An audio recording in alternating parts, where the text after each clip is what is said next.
Olá, eu sou o Thiago Otuki, economista do Clube FI. Estamos em mais uma edição do Clube FI Entrevista. Esse, então, é o nosso primeiro programa do ano de 2021. Então, eu gostaria de desejar, então, um feliz ano para toda a nossa audiência. Né? Então, também, se você gostar dessa entrevista, deixe seu like, faça seu comentário e sempre, claro, acesse lá o nosso site, o clubefi.com.br, para ficar por dentro de todas as novidades. E se você também está começando agora nesse mercado, acesse lá a nossa área educacional. Lá você sempre encontra o nosso curso online de fundos imobiliários. E hoje, o nosso convidado, né, um amigo que fazia um bom tempo que não participava aqui do nosso programa, ele já participou de algumas lives, alguns programas especiais ao longo de 2020. Eu também tive a oportunidade de participar de uma live com ele, né, enfim, que é o Arthur Vieira de Moraes, consultor, professor e agora apresentador do programa FIIs em Exame. Tudo certo aí, Arthur? Tudo certo. 2021 significa que 2020 acabou, né? Ainda bem, né, Arthur, que conseguimos atravessar 2020, né? Pois é, o ano de 2020 foi um ano muito atípico, complicado, ao mesmo tempo que ele passou rápido, mas ele foi muito, muito intenso, principalmente para a gente que trabalha com o mercado, né, de fundos imobiliários, mercado de bolsa, e que também investe, né, em fundos imobiliários e renda variável, né, Arthur? Então, acho que a ideia aqui é a gente até abordar alguns pontos principais, né, do que ocorreu aí em 2020. Então, nossa audiência, fique atento que eu acho que o conteúdo vai ser realmente excelente para a gente começar esse ano aí de 2021. Então, Arthur, me fala quais são as principais lições aí de 2020 para os investidores, na sua opinião.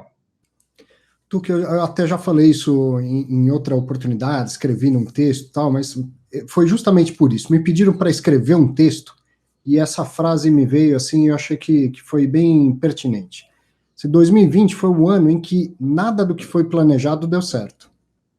E, na minha opinião, isso reforçou a importância do planejamento. Sabe? Não é o contrário, não é a mensagem não é assim, olha, não adianta planejar. Não. 2020 reforçou a importância de estar bem planejado. Porque se a gente, ao invés de um planejamento que é algo assim, de você olhar um pouco mais para frente, pensar onde você quer chegar, né? Para isso você precisa de planejamento. Se você está lá naquelas metas de curto prazo, você está pulando atrás do melhor setor, procurando o melhor investimento, 2020 foi assim, que nem aquela onda que te pega e você vai tomando um caldo da arrebentação até chegar na areia, sabe? Agora, para quem está bem planejado, foi um ano turbulento, foi um ano difícil de atravessar nos investimentos, mas foi só mais um ano, né? Então, como investidor, assim, 2020 reforçou a importância de diversificar. A gente vai falar muito mais de diversificação ao longo dessa conversa, a importância de diversificar intraclasse, a importância de ter reserva de emergência, tudo isso, no final das contas, a gente está falando de planejamento. Né? Sim, nós como especialistas, né, também considero especialista em investimentos, eu acho que quem estava fazendo o que sempre deve fazer, acho que passou, não que passou bem, né, teve esses sobressaltos, mas acho que obteve aí o melhor resultado, né, aquela pessoa que está tentando pular de galho em galho, tentando achar qual é a melhor alternativa de investimento do momento, que muitas vezes, nesses momentos mais agudos de crise, acaba perdendo a mão, até porque afeta muito o psicológico, né, nesses momentos de estresse de mercado, né? Então, como você falou, a questão da reserva de emergência, diversificação, e a diversificação de verdade mesmo, né, com várias classes de ativos, não somente aí com fundos imobiliários, né?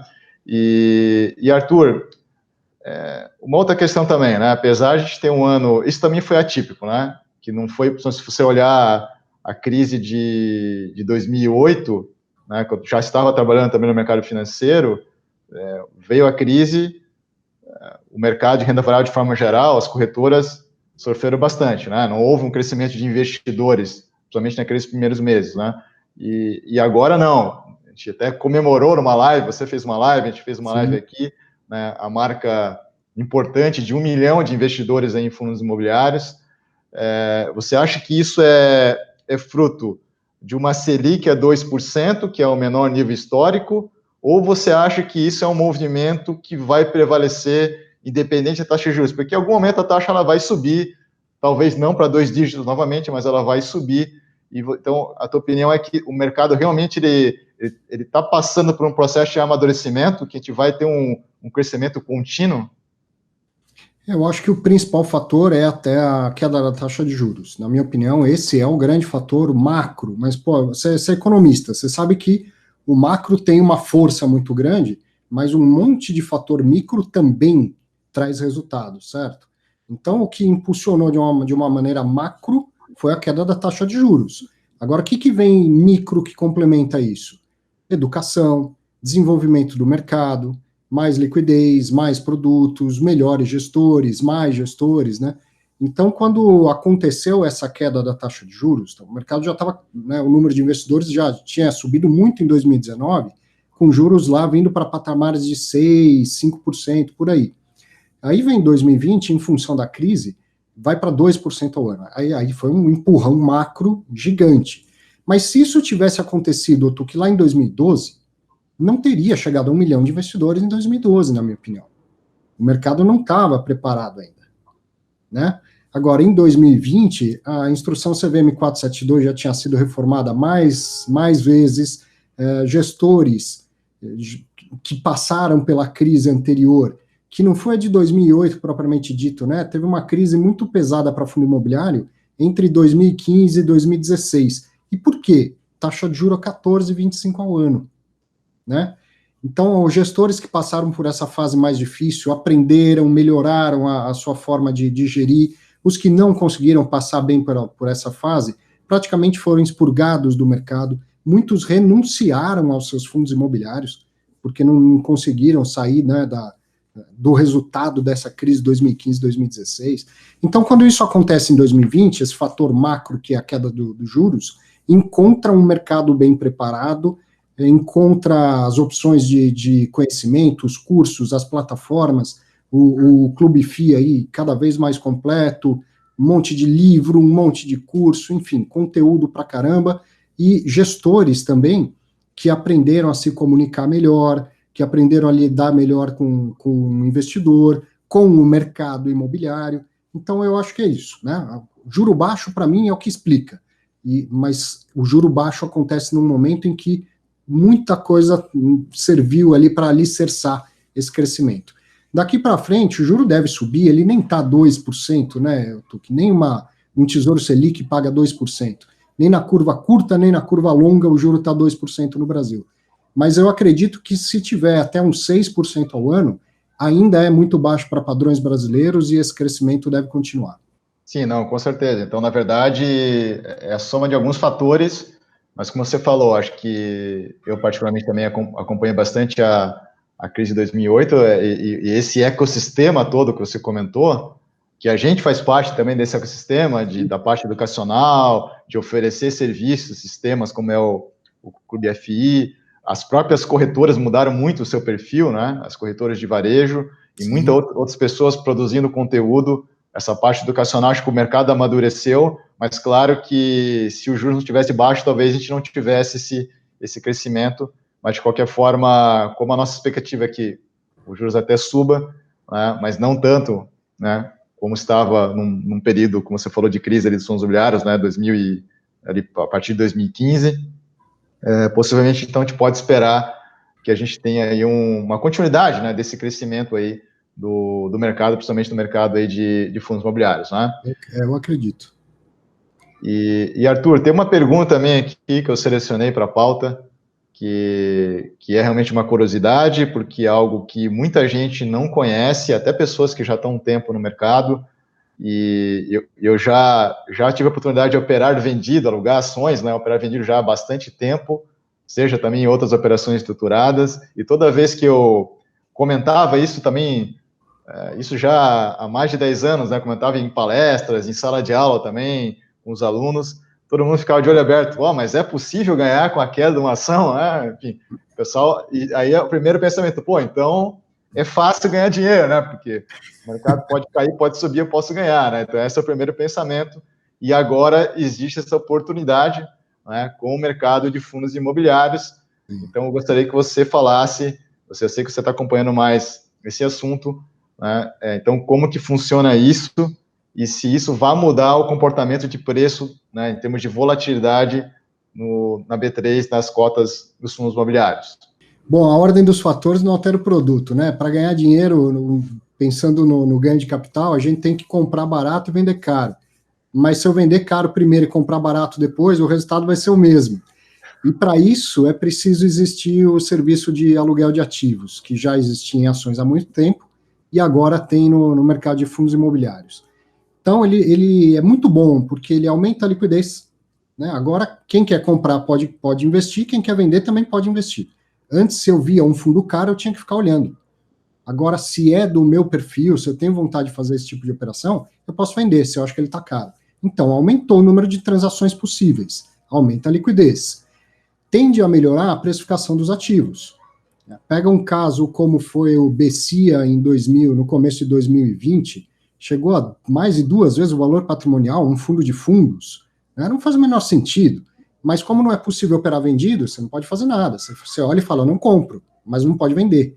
Agora, né, se isso acontece novamente, muito provavelmente vai aparecer gente disposta a ficar vendido, e isso tende a trazer o preço mais próximo de um patamar que seja mais factível, vamos dizer assim. Não gosto de falar de preço justo, porque isso aí é mais difícil do que determinar o sexo dos anjos, mas um preço mais factível, mais alinhado ao que deveria ser no mercado.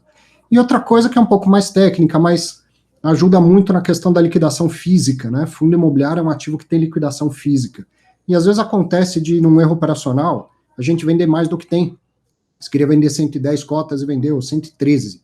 Putz, e agora? O que eu faço? Eu não tenho 3 para entregar. Aluga, entrega, a B3 faz esse aluguel automaticamente, inclusive, e evita esses probleminhas operacionais que no dia a dia do investidor não chamam muito a atenção, mas para quem é profissional de mercado, isso é chato, né? É uma dor de cabeça, e o aluguel ajuda muito.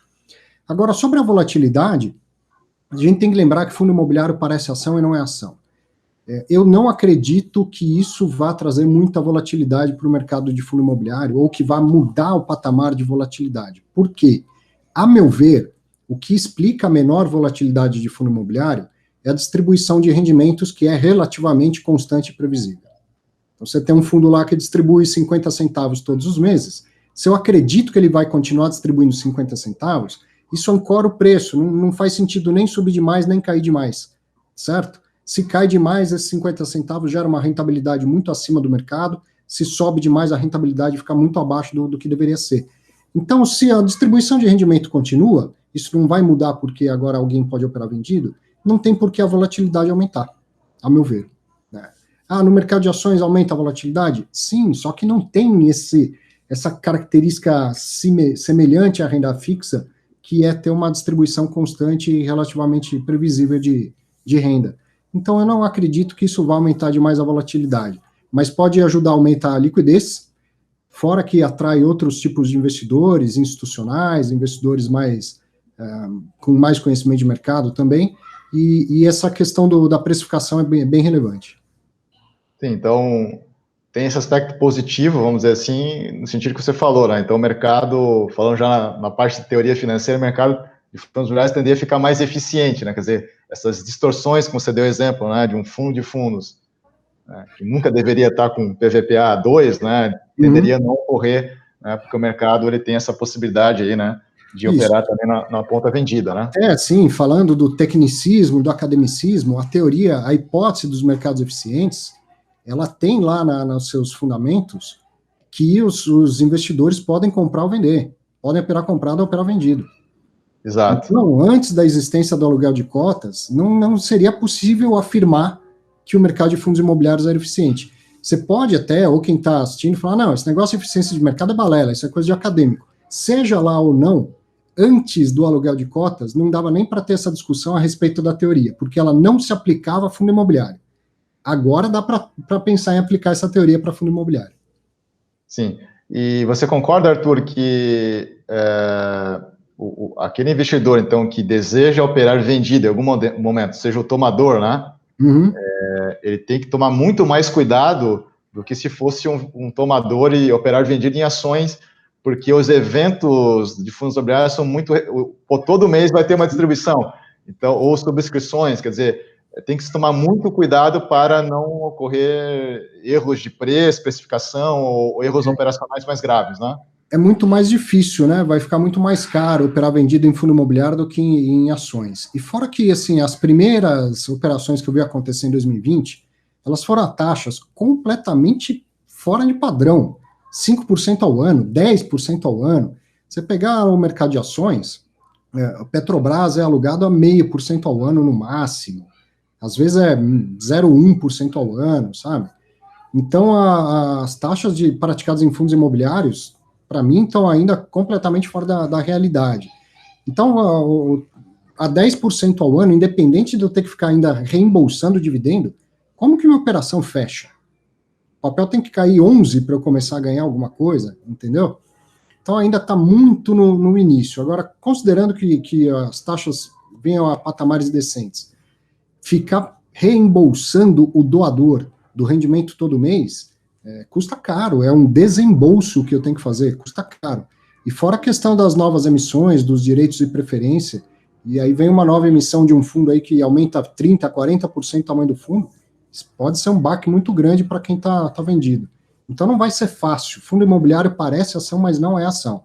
Não é porque existe ação e funciona daquele jeito que vai ser igual no mercado de fundo imobiliário. Sim, até comentei com um colega que é mais especulador, né, nesse sentido, que realmente a oportunidade de operar vendido fundo imobiliário tem que ser uma oportunidade muito específica, com grande potencial, dado que você falou, né, o aluguel ainda está caro e, enfim, para você conseguir esse espaço de queda, né, enfim, em relação ao mercado de ações, realmente é mais difícil, dadas essas características que você comentou. E tem algum aspecto negativo que você veja, porque muita gente daí, pelo menos do mercado de varejo que eu vejo, quer ser doador. Não, eu quero aumentar a minha renda. Além dos dividendos, eu posso ganhar ainda o adicional alugando aí minhas cotas. Tem algum aspecto negativo, por exemplo, se as minhas cotas estão... Eu doei minhas cotas, né? Eu perco, por exemplo, a possibilidade de participar de uma assembleia do fundo? De uma assembleia, sim, porque efetivamente acontece uma transferência eletrônica de titularidade, você deixa de ser cotista para todos os efeitos. Assim, quando, então, você tem cotas, não quer vender, eu quero alugar suas cotas porque eu quero especular, e eu vou lá e vendo na bolsa, vendo para quem está nos assistindo. Então, eu tenho que entregar para quem está assistindo, né? E você, então, doou as suas cotas para mim, nesse tecnicismo da bolsa. A bolsa foi lá, tirou eletronicamente do seu nome, passou para o meu para que eu pudesse entregar para quem comprou. A partir daí, quem é cotista do fundo? Quem está assistindo, quem comprou as cotas.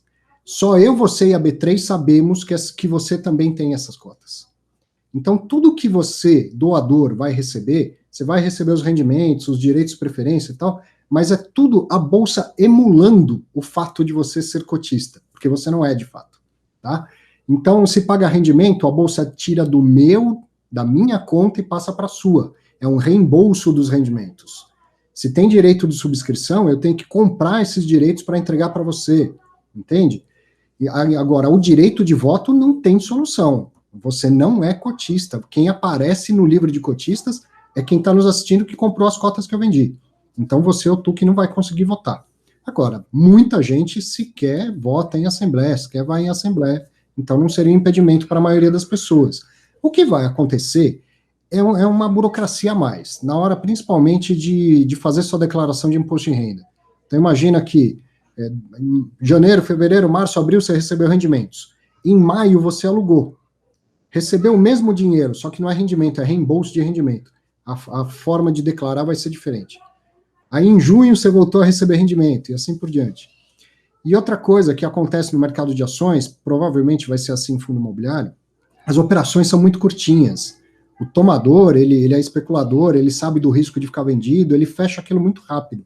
Então, se aluga lá por uma taxa de 10% ao ano, só que, monetariamente falando, o tomador, ele paga por prorata pelo tempo exato que ele fica, por dia, 1/252.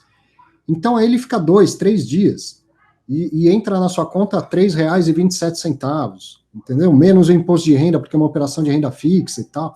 Então é um pinga-pinga de dinheiro lá, que é dinheiro, não atrapalha ninguém, mas dá trabalho de gerenciar e dá um pouco mais de trabalho para fazer declaração do imposto de renda. Acho que esse é o único óbice para quem pretende alugar, né? Certo, não, perfeito, Arthur. E outro assunto que foi bem recorrente em 2020, que acho que até é um assunto relativamente antigo, né?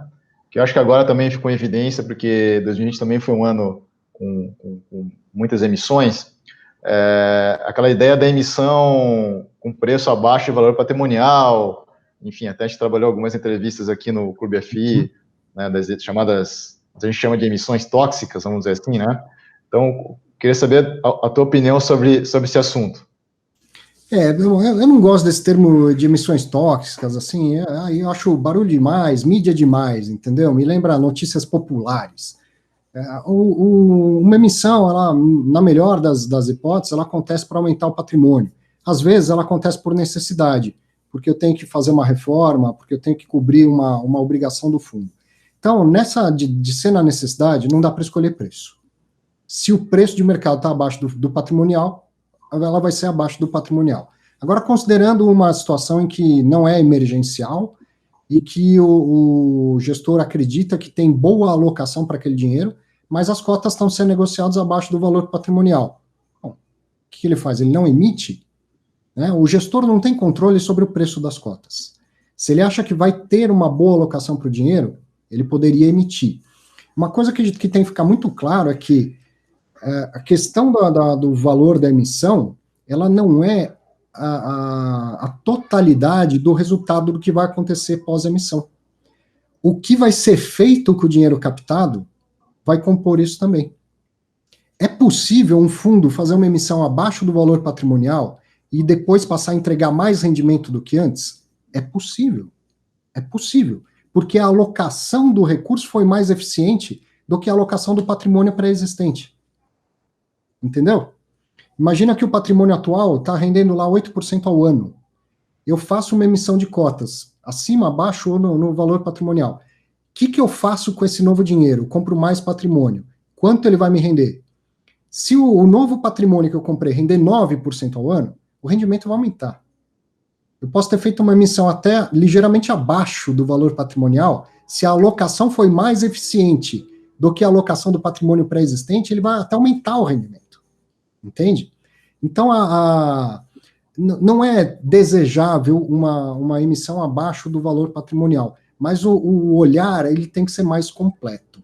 Não é só o valor da emissão que diz se a emissão é boa ou é ruim, se ela está abaixo do patrimonial, que ela é boa ou que é ruim. É muito mais a alocação de recurso pelo gestor. O investidor ele está sempre preocupado, ou deveria estar, em não pagar muito caro pelas cotas. Ele também deveria se preocupar se o gestor não paga muito caro pelos ativos que compra. Entendeu? O gestor de um fundo de laje está comprando laje a preço de mercado, abaixo do preço de mercado ou acima do preço de mercado. Se ele faz uma emissão acima do valor patrimonial, então, a princípio, essa emissão é benéfica para o cotista. Só que aí ele pega o dinheiro e faz maus investimentos. E compra lajes corporativas a um preço muito caro, que leva a uma rentabilidade desse novo investimento baixa. Ele compromete o rendimento do mesmo jeito. Entendeu? Então, a história toda precisa ser analisada. Não só a que preço as cotas foram emitidas, mas o que foi feito com o recurso que entrou novo para o fundo. Como que o gestor alocou esse recurso? Sim, eu até tenho uma interpretação, né, que é o seguinte, que como se o gestor, ao longo do tempo, ele teria que comprar imóveis em todos os momentos, né, tipo, daquela ideia que da mesma forma que você compra cotas todo momento, você vai fazendo um médio ao longo do tempo, né. Só que, por exemplo, pega o setor de shoppings em 2020, caiu muito de preço, né, então o preço de mercado ficou uma exposição muito grande de valor do patrimônio, então é praticamente impossível, né, de fazer uma emissão, mas se ele quisesse fazer uma emissão, né, ocorreria esse caso que a gente está falando aqui. Então, mas imagina assim, que um gestor chega para o mercado, para os seus cotistas e fala, ó, nosso fundo está sendo negociado a 0,85 do patrimonial, eu vou emitir, porque eu acho que eu vou conseguir comprar shoppings com 25% de desconto do que ele vale. A conta fecha, Tuque. Fecha positiva. Sim, sim. Entendeu? Então, mas é exatamente o que você falou. Não pode olhar só para o preço da emissão da cota. Exato, exato. Acho que você falou bem. Não é só olhar de uma forma muito isolada e mecânica. Ah, não, foi abaixo do valor de patrimônio, então é ruim. Você tem que ver, porque você falou, pode ser no valor, né, de patrimônio, mas o gestor não fazer uma boa alocação. Sim. Quer dizer, vai ser pior, né? Vamos dizer assim, né? Exatamente. E aí tem muito a ver do que eu acho que esse é o grande debate que devia ocorrer agora, que eu acho que é um debate mais maduro nesse sentido, que é o que eu conversei com um gestor lá no GRI, no 2020, que ele tem uma preocupação com, de um lado, você tem um aumento muito grande de investidores e vai ter mais dinheiro na mesa. E os gestores querem ficar com esse dinheiro, querem que a indústria cresça também. E a preocupação dele é no sentido de que esse crescimento então seja saudável, né? Porque dá a ideia de que até que ponto, nesse primeiro momento, no curto, médio prazo, você consegue crescer as carteiras, seja tijolo ou recebível imobiliário, com ativo de qualidade que mantenha esse mesmo padrão que a gente tem hoje, né? Então, não sei se você concorda que essa, de repente, seria a real preocupação aí do mercado. E aí, vamos lembrar para 2012, que eu acho que foi uma época, proporcionalmente não dá para comparar, mas assim, dobrou o número de investidores. Tinha 50 mil, foi para 100 mil, né? E eu acho que foi uma época muito desperdiçada pelos gestores. Na ânsia de captar, saiu muita porcaria, hein? Muito fundo ruim, com imóvel caro, assim, pensamento de curto prazo. Vão crescer, vão ganhar dinheiro e tal, pensamento de curto prazo. O tempo passa, né? Praticamente falta, já foi quase 10 anos de estudo, o tempo passa. A verdade aparece e não precisa de 10 anos para a verdade aparecer. Agora, quem fez as coisas certinho, tá aí sendo aplaudido pelo cotista, pelo mercado, né? Tem o reconhecimento dos pares, então aí funciona. A mesma coisa agora. Tem investidor que entra sem saber o que está fazendo? Tem, sempre vai ter. Tem gestor fazendo emissões só para aumentar o seu patrimônio e a sua remuneração, e na hora de alocar vai se embananar? Sim, mas ele faz isso uma vez, 2 vezes. Ele não perdura no mercado por muito tempo. Entendeu? Então, quem capta sabendo o que pode investir, aonde investir e tal, né, tá pensando em fazer uma alocação prudente, diligente, esse aí, enquanto ele tiver aonde investir, ele tem que aproveitar o momento para captar mesmo. Aí todo mundo ganha. Ganha ele, ganha o cotista, ganha o mercado, todo mundo ganha. Agora, quem não está pensando no cotista, não está pensando principalmente na sustentabilidade no longo prazo, isso existe em qualquer segmento, em qualquer mercado, tá? E não vai perdurar muito tempo.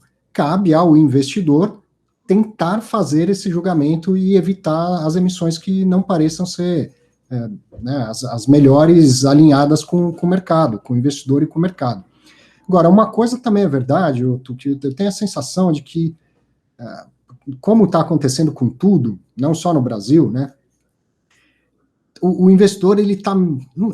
É a minoria, né? As minorias são barulhentas, tá? Mas essa questão das redes sociais, essa coisa toda, o nível está baixo das discussões. Elas são acaloradas, superficiais e de baixo calão. Não são a maioria dos investidores, eu tenho certeza que não é a maioria, tá? Mas essa minoria barulhenta. Isso incomoda. Isso incomoda, né? Você tem aí no Clube FI um fórum, de vez em quando você vê uma falta de respeito, uns impropérios que as pessoas escrevem, né? Isso é o calor das redes sociais. Então hoje o gestor vai lá, anuncia uma nova emissão, fala, ó, a gente vai, ou tem lá um pipeline, ou não tem, mas geralmente tem algo velado, é o imóvel A, B, C meio que codificado, e a gente vai fazer essa alocação em até 6 meses. 2 meses depois, 3 meses depois, a internet está fervendo. Que esse gestor, pô, ele capta só para captar. Cara, ele pediu 6 meses. Nem passou esse tempo ainda, e já tem gente xingando RI no fórum do Clube FI. Entende? E isso acaba drenando um pouco de energia, né? Porque o gestor tem que dar essa resposta e tal, mas a verdade é que o que o cotista tem que pensar? Que ele faça uma alocação boa, diligente, porque não é em 6 meses que ele está pensando. Você vai comprar um imóvel, o imóvel pode ficar 15 anos na carteira do fundo, 20 anos na carteira do fundo. Você vai comprar um CRI, é 5, 7, 10 anos de vencimento até o CRI. Entende? Então não é 1, 2 meses que você tem que sair pressionando o gestor. Ainda mais se ele deliberadamente, se ele publicamente falou, olha, eu vou levar 6 meses para fazer a locação. Entende? Sim, não adianta querer fazer rápido e o imóvel é difícil, né? Tipo, quem já trabalhou com gestão de ações sabe, ó, eu comprei, sei lá, eu fiz uma análise de uma semana que eu devia fazer em um mês, aí eu errei, né? Tipo, eu comprei, sei lá, ações da Petrobras. Pô, se eu posso reverter numa manhã a operação, né? Tipo, eu não quero mais ter Petrobras na carteira, vou lá e vendo. Agora, imagina o gestor comprando um galpão logístico, vamos avaliar rápido, aí não fez uma diligência correta, o imóvel tem uma série de problemas lá. Como é que você reverte uma operação como essa, né? Ou nem tinha tanto problema, mas o imóvel era ruim, não era bem localizado e tal, não sei o que. Aí você fica carregando por anos uma coisa ruim. Exatamente. Acho que você tocou num ponto importante agora, que é essa ânsia do investidor, né? Enfim, o mercado imobiliário, ele demanda esse tempo, né, de diligência, de análise. Eu acho que isso é importante. E, outra Arthur... coisa nesse sentido, porque aparece muita gestora nova também, né, nesses momentos. E aí, ó, olha o fundo dessa gestora aí. 1 ano não tem problema nenhum. Claro, o fundo tem 1 ano. Qualquer fundo que tenha 7, 8, 10, 15 anos vai passar por vários problemas. E o gestor não é ruim porque passou por um problema. Ele é ruim porque ele não lidou bem com o problema. Não é? Mas, pô, se tiver uma carteira de ativos de longo prazo, ainda mais imóveis, eles vão apresentar problemas, vai ter inquilino brigando, vai ter inquilino não pagando, vai ter imóvel precisando de reforma. Não é isso. Agora, se pega um fundo novo que comprou 10 imóveis novos, não vai dar problema em 1 ano, 1 ano e meio. Né? Isso não faz desse fundo melhor do que os outros que já existiam. Né? E também não faz deste gestor melhor do que os outros que já foram testados, que já passaram pelas crises. Alguns passaram bem, outros não. Sim, exato. E Arthur, nessa mesma linha, né, a próxima pergunta, você que, na verdade, é o precursor, né, dos programas de entrevistas, aqui a gente já está na edição número 84, né, acho que até o final do ano vamos chegar na edição 100, quer dizer, já estamos no 4º ano, vê como passa rápido, né? Você já estava antes do que a gente aqui, e você também conversa como nós aqui, conversa com muitos gestores de fundos imobiliários, entre outros, né, que fazem parte dessa indústria. Então, você acha que nesses últimos anos realmente melhorou, na sua percepção, a qualidade de gestão, transparência, principalmente essa parte de governança? Melhorou, melhorou. Não, sim, não são todos os fundos ou todas as gestoras, mas melhorou e muito. E acho que melhorou também o conhecimento do gestor a respeito do mercado imobiliário, melhorou o mercado imobiliário. Você pegar um relatório lá da JLL, da Cushman, da Colliers, de 10 anos atrás, o mercado, né, o número de imóveis para fazer cobertura era muito pequeno, imóvel AAA tinha muito pouco, galpão de qualidade tinha muito pouco. Agora o mercado imobiliário é mais profissionalizado, o gestor de fundo imobiliário é mais profissionalizado, ele vem, né, do mercado imobiliário, ele tem o DNA imobiliário, não é mais aquele gestor de carpete e ar-condicionado que a gente falava no começo, né? Então, primeiro, eu acho que melhorou, de uma maneira geral, a estrutura profissional, tanto do mercado imobiliário quanto do mercado de fundos imobiliários. E aí, a transparência, porque a CVM atuou, melhorou a 472, e porque os cotistas se envolvem muito nessa classe de ativo, né? Cotista de fundo imobiliário se envolve, cobra do gestor, a transparência vem mudando muito. E agora eles também fazem suas próprias lives, fazem os seus próprios podcasts, né? Além de participar do Clube FI, do Fiz em Exame, de conversar com o Baroni, com tanta gente que faz conteúdo. Então eu tenho certeza de que melhorou demais a comunicação e a governança como um todo.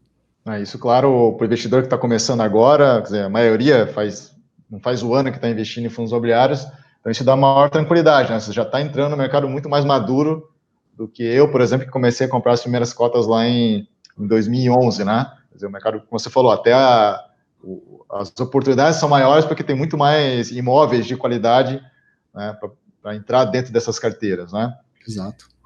E Arthur, de todas essas tendências, né, que foram tão debatidas aí desde o início da pandemia, sempre um pouco desse consenso também de que elas já existiam e que algumas aceleraram, né, mas você, de novo, né, que conversou com tanta gente também ao longo desses últimos meses, Qual delas você acha que é mais relevante no sentido que depende que os investidores têm que ficar um pouco mais de olho, né? Tipo, a tendência do home office, ou a do e-commerce, que pode ajudar a logística, ou que pode atrapalhar o shopping center, por exemplo? Eu acho que é o e-commerce. Acho que isso é irreversível, né? Sim, podendo ir até uma loja, a gente vai continuar fazendo isso, mas muitas vezes, gente que não considerava comprar pela internet, agora vai comprar também, mesmo depois da pandemia. Então, acho que essa é uma tendência irreversível que beneficia o mercado de galpões, que beneficia o segmento de logística. Mas lembra que um dos lados da moeda é a demanda, e a demanda aumentou por causa do e-commerce, a outra é a oferta. E novos galpões serão construídos e entregues à medida que a demanda vai aumentando. E por que o mercado é cíclico? Porque, não raro, a entrega de novos imóveis passa da medida e a oferta cresce demais. Mesmo com demanda crescente, a oferta extrapola. Então, não é para achar que logística é a oitava maravilha do mundo, vão comprar tudo em fundo de logística. Não é isso, né? Mas dessas tendências todas, e, na minha opinião, a que realmente vai ficar é do e-commerce. O home office, eu acho que eu não aguento mais ficar em casa, não aguento mais.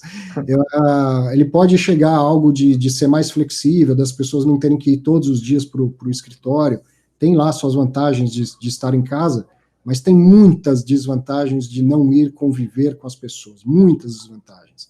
Então, eu não acho que o mercado de grandes escritórios vai ser impactado por isso. Os pequenos, sim, é um custo muito grande para uma pequena empresa pagar aluguel, mas para uma empresa que ocupa um escritório de 800, 1.500 metros quadrados, não é. E acho que é muito mais difícil você coordenar uma equipe à distância do que coordenar uma equipe, né, que circula, se fala e tal. Então, não vejo preocupação no caso dos escritórios. O e-commerce mesmo, que eu acho que é benéfico, né, um efeito bom para o mercado. Sim, o home office, o pessoal tem comentado, é o rodízio, né? Quer dizer, as pessoas agora vão ter essa flexibilidade, principalmente no mercado corporativo, ao trabalho, sei lá, 3 dias em casa, 2 dias eu vou para o escritório, até para poder ter uma interação com a equipe, esse processo também de criatividade, algumas reuniões que realmente faz a diferença, né? Ser presencial, e que, de certa forma, então, aquele espaço que as empresas têm hoje, eles não têm como reduzir. Até porque tem que ter espaços maiores, maior distanciamento, independente do fim ou não da pandemia, né? Então, isso não tenderia, pelo menos nesse momento, né, mais de curto, médio prazo, ter um impacto assim tão relevante no mercado corporativo, né? É isso aí. Ainda que o Brasil todo vire Brasília no Congresso, hein? Brasília tem muita gente que trabalha duro lá, mas o Brasil todo vai virar Congresso, né? Trabalha de terça a quinta no local, no escritório, mas trabalha em casa segunda e sexta também, né? Então, pode ser esse TQQ que estão falando aí, terça, quarta e quinta no escritório, segunda e sexta em casa, né? Mas aquela história é uma empresa que expande, isto é literal, ela expande, ela precisa de mais espaços para crescer. Então, quando a economia cresce, o mercado do escritório é beneficiado e precisa entregar mais espaço para as empresas, né? Veja aí as big techs, praticamente todas elas tomando espaço para caramba no mundo, né?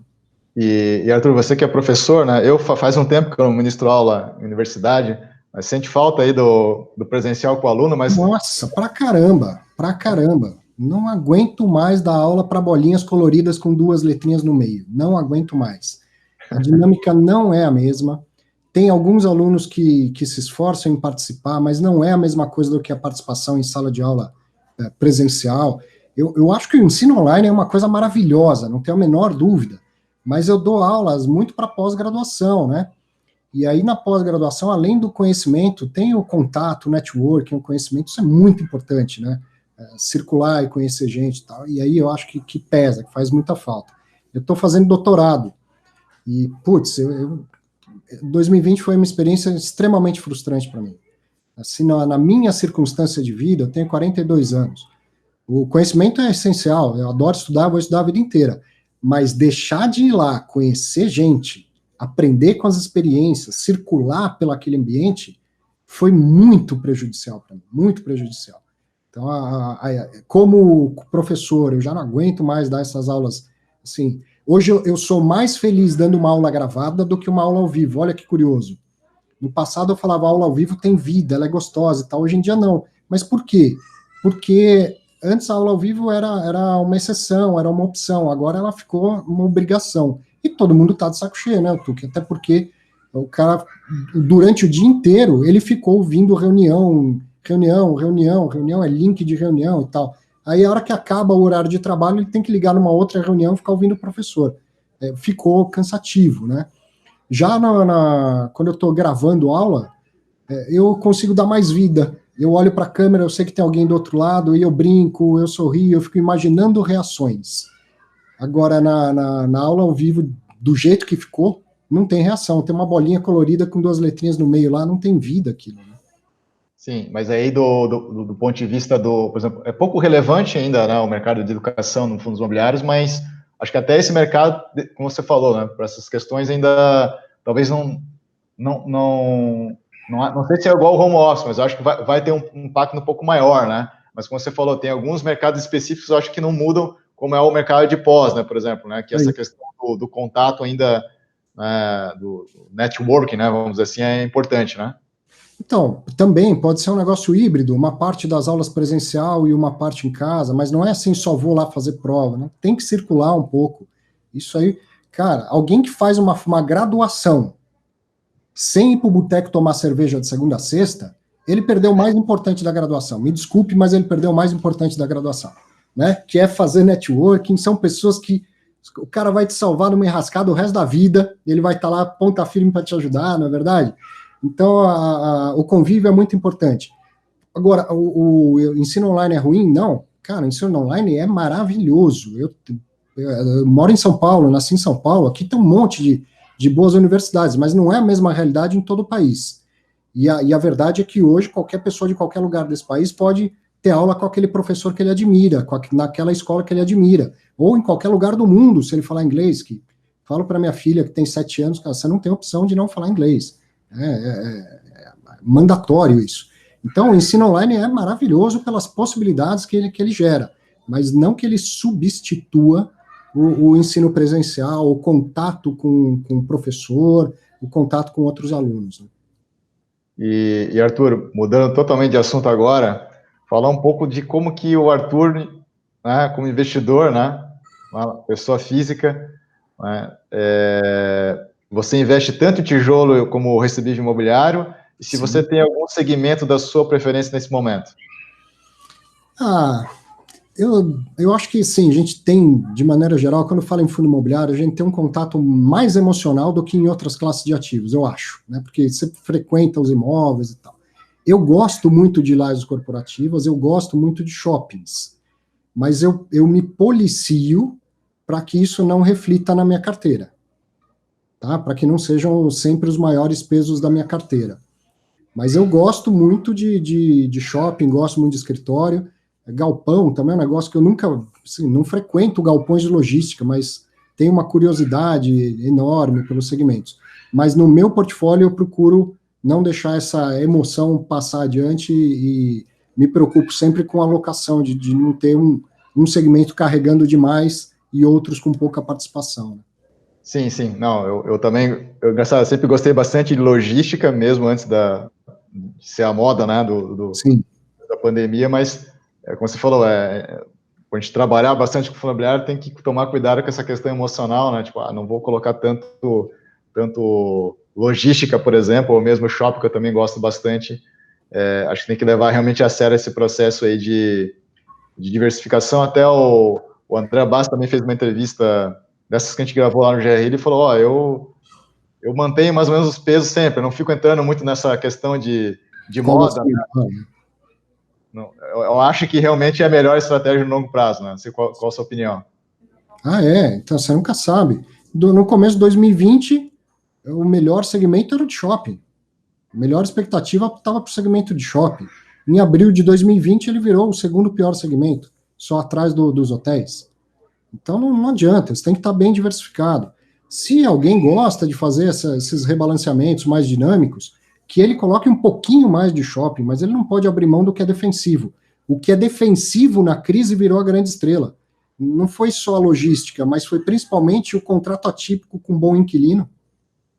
E os fundos de papel pelo fluxo de renda mesmo, de ser um empréstimo, uma renda fixa, geralmente com boas garantias, com garantia sobre fluxo principal e tal. Então, aquilo que foi defensivo cumpriu muito o seu papel durante a crise. E aquilo que era ofensivo, vamos dizer assim, que são os shoppings, os hotéis, que ganhariam com o aumento do volume, foram os mais impactados na crise. Então, a gente nunca sabe, é isso que eu falei lá no começo. Planejamento, em vez de metas de curto prazo, planejamento é estar bem diversificado, porque eu sempre vou ter o melhor segmento, mas eu também sempre vou ter o pior. Eu estou planejado para manter uma consistência dos meus resultados ao longo do tempo, né? Sim, não, interessante. E Arthur, você também é acadêmico, né? Eu também já trabalhei um pouco essa parte de pesquisa, já estou um tempo fora, né? Você está agora, como você comentou, fazendo seu doutorado, né? Então está realmente imerso, né? E qual que é o modelo que você vê, que você conhece bem também a teoria financeira, né? Que você acha que é interessante e que ainda na prática não é aplicado, por exemplo, no mercado de fundos imobiliários? Que não é nada muito elaborado, não. Eu acho que é a diversificação. Ainda se diversifica pouco. Vejo muita gente que é tudo fundo imobiliário, ou muito só num segmento de fundo imobiliário, e não é por aí, na minha opinião. Aí, na minha opinião, invocando os estudos acadêmicos. Eu não estudei tudo que eu estudei de finanças para pegar todo o meu dinheiro e colocar só numa classe de ativos. Então, o que eu acho que ainda falta é diversificação. E muitas vezes me perguntaram, a quanto que eu posso ter de fundo imobiliário no meu portfólio? 30, 40, 50. Lá nos Estados Unidos não se recomenda mais do que 15%. Mas aqui no Brasil, como tem poucas classes de ativos, eu acho que pode extrapolar e pode ter um pouco mais. Olha, essa realidade está mudando. No último trimestre de 2020, chegou BDR, chegou para todo mundo, né? BDR, então agora já é fácil investir em REITs, tem muito mais ETF, tem BDR de ETF, né? Daqui a pouco você vai poder comprar um BDR de um ETF de REITs e ter lá uma exposição a, sei lá, 100 REITs diferentes e tal. Então, isso falando no mundo de fundo imobiliário, mas a verdade é que agora você pode comprar BDR de ações, você pode comprar ETFs de tudo que você possa imaginar. O próprio mercado brasileiro já tem muito mais ETFs, até ETF atrelado a ouro, já tinha nos fundos 555, as criptomoedas. Então, eu ainda não curto esse mercado, mas o tempo está passando, elas estão sobrevivendo. Então, aquela teoria de que isso tudo vai explodir, vai deixar de existir, não, elas estão aí, sobrevivendo e também o mercado delas, né, se organizando, resolvendo problemas mais primários. Então, tem cada vez mais classes de ativos disponíveis no Brasil. A mudança das BDRs foi muito impactante, porque a CVM também permitiu BDR de ETF e BDR de títulos de dívida. Então, agora o nosso mercado ele mais do que dobrou. Você pode comprar uma debênture da Natura ou uma debênture da Apple, entende? Então, para 2021, a gente tem que estudar, porque o portfólio ele ganhou assim, muitas possibilidades a mais. E a gente não pode deixar de aproveitar isso para melhorar a qualidade da diversificação. Eu fiquei olhando aí, eu já consigo comprar BDR de ETFs que repliquem índices da China, da Alemanha, da Europa como um todo, do Japão. Cara, por que eu vou ficar olhando só para o Brasil? Pera lá, né? Mas, ao mesmo tempo, diversificação não é coleção. Então, eu ainda não comprei nada disso. Vou comprar, mas eu quero estudar primeiro, quero entender como ele se correlaciona com os meus ativos nacionais. Eu não vou ter mais do que 20% de exposição internacional, mas já que o mundo se abriu desse jeito, por que eu vou comprar só Estados Unidos também? Por que não um pouco de Japão? Por que não um pouco de Alemanha? Desde que eu não esteja colocando mais do mesmo no meu portfólio. E para isso demora um tempo, né? Para a gente ter dados para conseguir rodar algum tipo de estudo e tal. Então eu estou olhando para tudo isso. Outra coisa, gestão passiva em fundo imobiliário, né? Novidade do ano de 2020. Será que, como a gente falou agora há pouco, aluguel de fundo imobiliário não vai ser igual a aluguel de ação? Será que ETF de fundo imobiliário vai ser igual a ETF de ação? Temos que observar. Mas a verdade é que as possibilidades de investir foram muito ampliadas, principalmente no último trimestre de 2020. Então, a gente precisa ampliar a nossa cabeça também, ampliar o nosso portfólio, diversificação. Sim, inclusive o BDR permitiu que você tenha agora uma diversificação, um ativo de vários países, dívidas, né, de outras empresas de outros países, moedas diferentes dentro de uma conta numa única corretora também. Esse é um aspecto que facilita muito, né? Isso é sensacional, isso é sensacional. Eu falo que o meu conhecimento foi diluído, porque eu sou mais conhecido por fundo imobiliário, mas eu dou aula de finanças em geral, assim, pós-graduação eu quase nem falo de fundo imobiliário, dou aula de renda fixa, de fundos de investimento, introdução à gestão de risco e tal, e eu tinha um bom conhecimento da maioria dos produtos disponíveis no mercado. De repente eu fui diluído, porque em produtos o nosso mercado dobrou de tamanho, no último trimestre de 2020. Agora tem que correr atrás para estudar tudo isso aí, né? Tem que estudar. E dentro dessa parte ainda mais acadêmica, né? A pessoa me perguntou, Thiago, mas eu estava diversificado em 2020 e perdi dinheiro porque tudo caiu, mas a pessoa tem que entender que existe o risco sistemático e não sistemático, né? Quer dizer, o risco, o impacto tem um impacto grande, a questão da diversificação, ela consegue eliminar parte do risco, mas não todo ele, né? Então, mas quem está diversificado intraclasse, ação e fundo imobiliário caiu pra caramba, a ação foi recuperar no final do ano e tal. Agora, ouro bombou, dólar bombou, a renda fixa preservou o capital, né? Um pós-fixado, a renda fixa morreu. Cara, quem afirma isso pode, desculpa, não sabe o que está falando, não sabe o que está falando. Seu dinheiro lá numa aplicação pós-fixada preservou o seu valor, né? Então a diversificação ela tem que ser intraclasses, não só numa única classe. E aí, do ponto de vista de portfólio, você consegue atravessar melhor. Pô, depois que passa é fácil de falar, né? Sim, é fácil. Por isso que você faz antes, com planejamento. Eu tenho que ter alguma exposição a dólar, eu tenho que ter alguma exposição a ouro, eu tenho que ter alguma exposição a outros sistemas. Como você falou, é sistemático, mas tem um sistema Brasil, tem um sistema Alemanha, tem um sistema, né? A China, a China saiu dessa crise muito rapidamente, com PIB positivo, né? Bom, se eu tivesse, não tenho, mas se eu já tivesse uma exposição à China, eu tinha atravessado muito melhor. E, Arthur, não, realmente você falou, então, o pessoal que reclamou porque realmente não estava diversificado, porque não adianta ter 15, 20 ativos, mas tem aquela ideia também da estatística que vem lá há décadas e décadas atrás do Markowitz, né? Então, mas tem que ter, não pode ser positivamente correlacionado, né? Os Sim. ativos. Senão, quando vem um choque desse, que a gente chamou aqui de sistemático, vai tudo para o mesmo lado, né? Tá, e a renda fixa já vai ser sempre algo que ela não precisa ser necessariamente ter uma correlação negativa, mas um pós-fixado, ele é descorrelacionado. Tá certo? Pós-fixado é que é a tartaruguinha lá, vai dando um passinho todo dia, ainda mais com juro baixo, ele vai dando um passinho todo dia. Aí a bolsa está fazendo assim, o fundo imobiliário está fazendo assim, e o pós-fixado está lá todo dia subindo um pouquinho. Né? Então ele mostra valor do ponto de vista de conservar o seu patrimônio. Todo mundo tem uma parte do patrimônio para conservar. Então lá em março, abril, quando as ações caíram, os fundos imobiliários caíram, o que aconteceu com o pós-fixado? Continua igual. Multiplicando mais devagar, mas continua igual. Em 2020, eu passei o ano falando assim, tem que jogar na loteria, porque é o ano das coisas improváveis, né? Tão improvável que até a LFT desvalorizou em um determinado mês, se não me engano, em setembro. Isso não acontecia há 18 anos, né? Mas não dá para pegar isso e falar, então nem o pós-fixado salva. Não é isso. É algo totalmente atípico que aconteceu, né? E até, né, já quase que encerrando aqui nossa entrevista, do ponto de vista, você já fez uma pesquisa, eu li o artigo, né, que você fez sobre, mas então quantos fundos imobiliários seriam necessários para eliminar esse risco que a gente chama de diversificável, né? Acho que 15 já seria suficiente, né? A partir do 16º, o ganho em termos de redução de risco já é marginal, né? Então, como eu brinquei, diversificar não é colecionar. Tem gente que tem 30, 40, 50 ativos no seu portfólio, às vezes só fundo imobiliário já tem isso. Ele está melhor diversificado do que quem tem 15? Tá, mas marginalmente. A diferença entre ter 2 fundos imobiliários e 10 fundos imobiliários é brutal.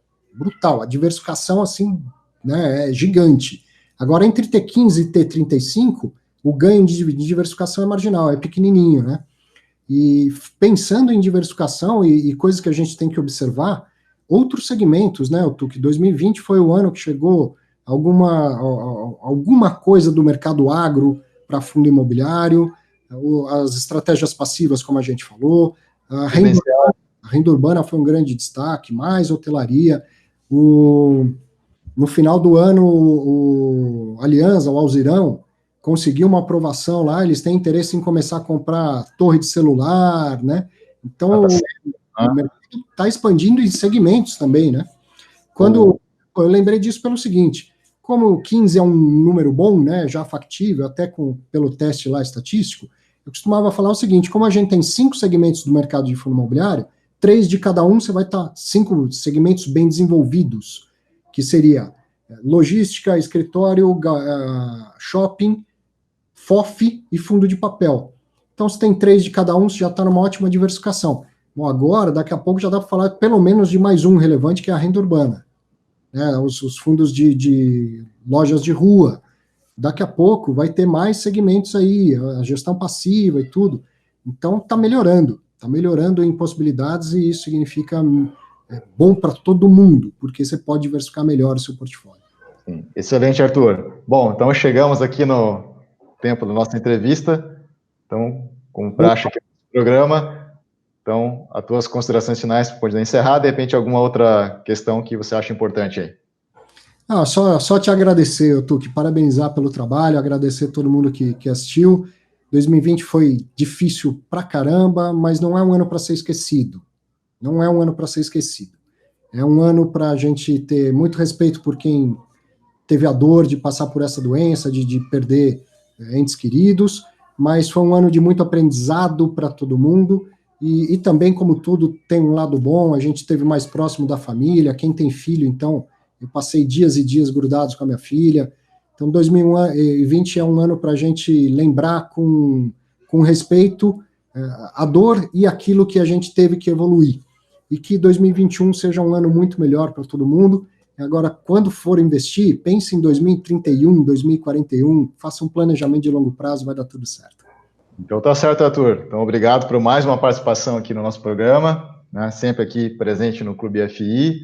Então, um grande abraço para você, também para a nossa audiência. Então, se você gostou da nossa entrevista, de novo, deixe seu like, faça seu comentário. Também não deixe de fazer sua inscrição aqui no nosso canal do YouTube. Então, um bom ano para todos, um forte abraço e até o próximo programa. Até mais!